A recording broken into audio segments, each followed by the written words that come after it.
Hello বন্ধুরা, welcome my channel. তোমরা সবাই কেমন আছো? আশা করছি অনেক অনেক ভালো আছো। আজকে আমি নাপা শাক বাড়িতে নাপা শাক তুলে এনেছি। তারপর কড়াইটা বসিয়ে দিলাম, তেল দিলাম। আগে থেকে আলু ভাজা কেটে রেখেছি। এবার আলুগুলো কড়াইয়ে দিয়ে দিলাম, তারপর দিয়ে দিলাম নুন, হলুদ, একটু নাড়াচাড়া করে আলু ভাজা হয়ে গেল।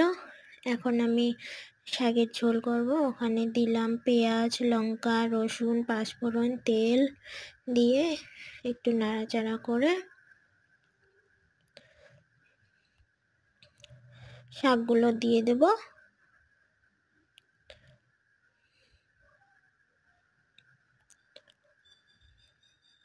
এই দেখো আমার নাপা শাকের ঝোল হয়ে গেছে। আর নুন দিলাম, ওখানে একটু হলুদ দিয়েছি। এখন নামানোর আগে একটু ধনেপাতা কুচি দিয়ে দিলাম। তারপর নামিয়ে নিয়ে